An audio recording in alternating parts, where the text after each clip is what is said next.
할렐루야. 사랑하는 성도 여러분, 벌써 금요일입니다. 9월 11일 아침 기도회를 시작하겠습니다. 오늘도 하나님의 말씀으로 은혜로 시작하는 하루 되시기를 간절히 바랍니다. 오늘 하나님의 말씀은 창세기 43장 1절부터 15절까지의 말씀입니다. 제가 낭독하도록 하겠습니다. 그 땅에 기근이 심하고 그들이 애굽에서 가져온 곡식을 다 먹음에 그 아버지가 그들에게 이르되 다시 가서 우리를 위하여 양식을 조금 사오라. 유다가 아버지에게 말하여 이르되 그 사람이 우리에게 엄히 경고하여 이르되 너희 아우가 너희와 함께 오지 아니하면 너희가 내 얼굴을 보지 못하리라 하였으니 아버지께서 우리 아우를 우리와 함께 보내시면 우리가 내려가서 아버지를 위하여 양식을 사려니와 아버지께서 만일 그를 보내지 아니하시면 우리는 내려가지 아니하리니 그 사람이 우리에게 말하기를 너희의 아우가 너희와 함께 오지 아니하면 너희가 내 얼굴을 보지 못하리라 하였음이니이다. 이스라엘이 이르되 너희가 어찌하여 너희에게 또 다른 아우가 있다고 그 사람에게 말하여 나를 괴롭게 하였느냐. 그들이 이르되 그 사람이 우리와 우리의 친족에 대하여 자세히 질문하여 이르기를 너희 아버지가 아직 살아계시느냐 너희에게 아우가 있느냐 하기로 그 묻는 말에 따라 그에게 대답한 것이니 그가 너희의 아우를 데리고 내려오라 할 줄을 우리가 어찌 알았으리이까. 유다가 그의 아버지 이스라엘에게 이르되 저 아이를 나와 함께 보내시면 우리가 곧 가리니 그러면 우리와 아버지와 우리 어린 아이들이 다 살고 죽지 아니하리이다. 내가 그를 위하여 담보가 되오리니 아버지께서 내 손에서 그를 찾으소서. 내가 만일 그를 아버지께 데려다가 아버지 앞에 두지 아니하면 내가 영원히 죄를 지리이다. 우리가 지체하지 아니하였더라면 벌써 2번 갔다 왔으리이다. 그들의 아버지 이스라엘이 그들에게 이르되 그러할진대 이렇게 하라. 너희는 이 땅의 아름다운 소산을 그릇에 담아가지고 내려가서 그 사람에게 예물로 드릴지니 곧 유향 조금과 꿀 조금과 향품과 몰약과 유향나무 열매와 감복숭아이니라. 너희 손에 갑절이 돈을 가지고 너희 자루 아귀에 도로 넣어져 있던 그 돈을 다시 가지고 가라. 혹 잘못이 있었을까 두렵도다. 네 아우도 데리고 떠나 다시 그 사람에게로 가라. 전능하신 하나님께서 그 사람 앞에서 너희에게 은혜를 베푸사 그 사람으로 너희 다른 형제와 베냐민을 돌려보내게 하시기를 원하노라. 내가 자식을 잃게 되면 이르리로다. 그 형제들이 예물을 마련하고 갑절의 돈을 자기들의 손에 가지고 베냐민을 데리고 애굽에 내려가서 요셉 앞에 서니라. 아멘. 오늘의 이 43장 말씀의 전반부는 이 생사의 기로에 놓인 야곱의 가족들이 하나님의 섭리로 인도함을 받게 되는 그 이야기의 도입부입니다. 그런데 언제나 이 인도하심의 이전에는 사건과 어려움의 갈등이 있죠. 지금 야곱의 가족은 큰 위기를 직면하게 됩니다. 야곱이 아들들과 이제 논쟁을 벌이고 있습니다. 1절에 보면 그 땅의 기근이 심하다는 말로 시작을 하고 있습니다. 이 기근의 기간이 7년인데 아직도 이 흉년이 끝나려면 5년이 더 지나야 되거든요. 물론 이제 야곱 가족은 이 사실을 모르겠죠. 야곱은 곡식이 떨어져 가니까 아들들에게 다시 가서 양식을 구해오라고 말을 합니다. 아들들도 왜 그걸 모르겠습니까? 곡식이 떨어진 것을 알고 있죠.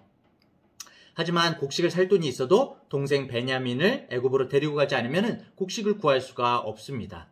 애굽의 총리가 너희 아우가 함께 오지 않으면 너희가 내 얼굴을 보지 못하리라고 했던 일을 야곱에게 다시 말하면서 베냐민을 데려가야 한다고 말을 하거든요. 야곱은 생각하면 할수록 분통이 터지는 거죠. 그리고 불안합니다. 왜 베냐민 이야기를 꺼내가지고 이런 일이 생겼는지 원망도 합니다. 사랑하는 아들 요셉을 오래전에 잃었는데 막내인 베냐민마저 잃을 것 같으니까 야곱은 불안감에 휩싸여서 많은 걱정을 했으리라고 짐작이 됩니다. 요셉의 형들은 사실 아버지가 요셉의 일 이후에 얼마나 상심한 채 살아왔는지를 잘 알고 있습니다. 그렇게 요셉을 잃고서 베냐민을 붙들고 살아왔던 그 야곱을 곁에서 보아왔던 그 형제들의 마음은 그래도 세월이 흘러서 그런지 요셉을 팔던 때와 같지는 않은 것 같아요. 9절에 이 쓰인 유다의 말을 한번 들어보면요. 내가 그를 위하여 담보가 되오리니 아버지께서 내 손에서 그를 찾으소서. 내가 만일 그를 아버지께 데려다가 아버지 앞에 두지 아니하면 내가 영원히 죄를 지으리이다. 본문에는 베냐민이라는 마지막 희망을 내어놓는 야곱과 그 아버지를 이해해서 아버지의 희망인 베냐민을 그래도 지켜주고자 하는 요셉의 형들의 모습이 나타나고 있습니다. 아마 세월이 많이 지나면서 가정을 이루고 아버지가 된다는 것이 무엇인지 경험한 야곱의 아들들이 이제 아버지 야곱의 마음을 그래도 조금은 이해하는 모습입니다. 결국 야곱은 대가족을 이끌어가는 이 가장으로서 다른 식구들의 생존을 걱정할 수밖에 없죠. 그래서 야곱은 손자, 손녀를 포함한 처자식을 살릴 결단을 하게 됩니다. 그래서 애굽 총리의 마음을 다독이려고 귀한 선물을 준비하고 지난번 곡식을 구입하려고 가져갔다가 그냥 가지고 온 은돈의 2배를 가져가도록 합니다. 그리고 결국 특별히 사랑하는 베냐민도 가도록 허락해 주었습니다. 이때 야곱이 했던 결단의 고백을 우리가 주목할 필요가 있는데요. 14절에 보면 이렇습니다. 전능하신 하나님께서 그 사람 앞에서 너희에게 은혜를 베푸사 그 사람으로 너희 다른 형제와 베냐민을 돌려보내게 하시기를 원하노라. 내가 자식을 잃게 되면 이르리로다. 내가 자식을 잃게 되면 이르리로다. 무슨 뜻일까요? 야곱은 요셉을 잃고 아내 라헬의 소생인 베냐민에게 더 애착을 가지고 있다고 말씀드렸습니다. 나중에 유다가 아직 요셉인지 모르는 애굽 총리에게 베냐민을 다시 아버지 품으로 데리고 가지 않으면 아버지 야곱이 슬퍼서 죽을 것이라고 말을 할 정도이죠. 야곱이 그토록 사랑하는 베냐민을 잃게 되면 이르리로다 라는 이 결단은 내가 죽으면 죽으리로다. 어디서 많이 들어본 것 같지 않으세요? 그 결단과 비슷한 것 같습니다. 야곱의 결단은 그 에스더의 결단을 떠오르게 하는데요. 죽으면 죽으리로다. 민족을 구하기 위해서 에스더가 3일 밤낮으로 금식한 후에 왕 앞에 나가서 왕의 금규를 내밀지 않으면 어떻게 되죠? 죽게 되잖아요. 그렇지만 내가 죽을지라도 희망을 가지고 민족을 구하려는 시도를 해보겠다라는 이 결단과 유사한 것 같습니다. 야곱 역시 내 사랑하는 아들을 잃게 될 위험성이 있지만 이 가족 전체의 생존을 위해서 결단을 한 것이죠. 사실 야곱의 이런 결단의 배경에는 하나님의 은혜를 바라는 믿음이 있습니다. 14절에 전능하신 하나님께서 그 사람, 애굽 총리 요셉이죠. 앞에서 너희에게 은혜를 베푸사 그 사람으로 너희 다른 형제와 베냐민을 돌려보내게 하시기를 원하노라. 야곱의 기도죠. 기도입니다. 야곱이 기도하며 하나님의 도우심을 구하고 결단을 합니다. 그럼에도 불구하고 만약에 아들 베냐민에게 문제가 발생하더라도 후회하지 않겠다는 결단이죠. 어떻게 보면 이게 다니엘 3장에 등장하는 다니엘의 세 친구의 결단도 생각이 나게 합니다.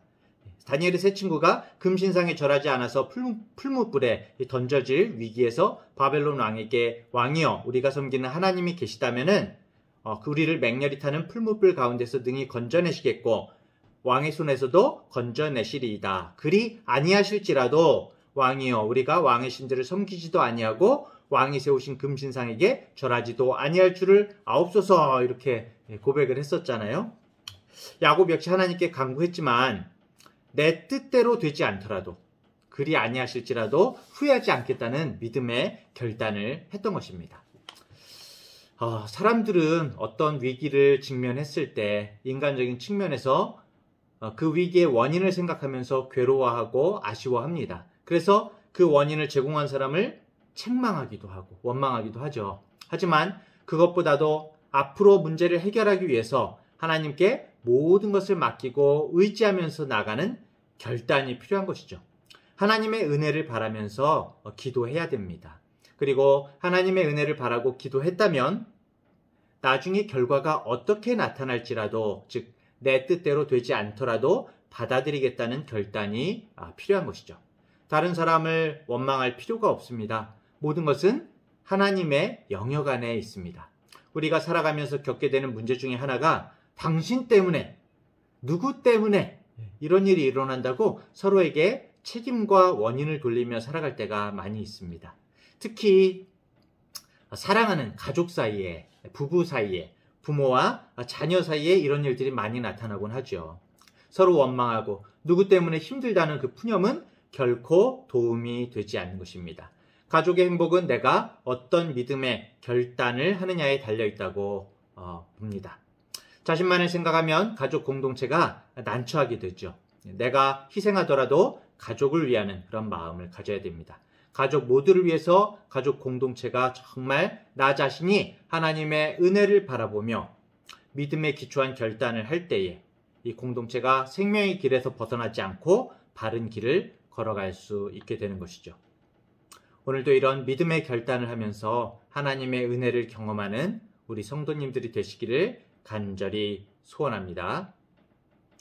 오늘 기도의 제목을 나누도록 하겠습니다. 첫 번째로는 오늘 말씀 가운데 원망하고 남을 탓함이 아니라 하나님의 크신 손 가운데 우리가 있음을 깨달아서 주님의 사랑과 전지전능하심 가운데 참된 평안과 안식을 누리게 하소서. 첫 번째 기도 제목이고요. 두 번째로는 코로나 때문에 여러 가지 재난 때문에 어디로 가야 할지 모르는 이 사람들이 더 이상 방황하지 않게 하시고 참된 길이요 진리요 생명 되신 예수 그리스도께 나와 참된 평안을 얻게 하소서. 이러한 재난 가운데일수록 우리 믿는 자들이 더욱 예수님을 전하고 주님께 모든 사람들을 이끄는 데 마음을 쏟아야겠죠. 자, 세 번째, 매번 드리는 예배에 익숙해져서 무감각해진 돌 같은 마음이 깨어지게 하시고 예배드림의 기쁨과 감격을 회복하는 기회가 되게 하소서. 이 기도의 제목을 가지고 오늘 하루 나아가시길 바랍니다. 제가 먼저 기도하고 기도하시고 하루를 시작하시겠습니다. 하나님 아버지, 우리의 모든 삶을 주관하시고 지켜 보호하시고 주의 은혜를 부어주심에 감사를 드립니다. 하나님 아버지, 정말 살아가면서 내 자신의 모습은 돌아보지 못하고 오히려 다른 사람과 다른 일들 때문에 이런 나의 상황이 정말 닥쳐왔다는 원망과 피해의식을 가지고 우리가 살아갈 때가 얼마나 많은지요. 하나님의 절대 주권과 우리를 붙들어 주심을 믿지 못하고 불신앙 속에 살 때가 얼마나 많은지를 주님 앞에 고백합니다. 주님, 우리에게 이해와 용서의 마음을 허락하여 주시옵소서. 그리고 더 전능하신 하나님 안에 우리가 있음을, 우리를 사랑하사 모든 것을 주신 그 아버지 하나님을 바라보는 큰 믿음을 허락하여 주시옵소서. 그래서 상황과 조건에 따라 정말 롤러코스터를 타는 삶이 아니라 주님께서 주시는 평강과 위로 가운데 살 수 있기를 원합니다. 야곱의 생애와 요셉의 이야기를 통하여 가까이 있는 가족의 중요성을 깨닫게 하시고 항상 하나님의 은혜를 인하여 가정의 평화를 지켜가는 우리가 될 수 있도록 인도하여 주시옵소서. 오늘도 함께 하실 주님을 찬양합니다. 우리의 모든 것 되시는 예수님의 이름으로 기도합니다. 아멘.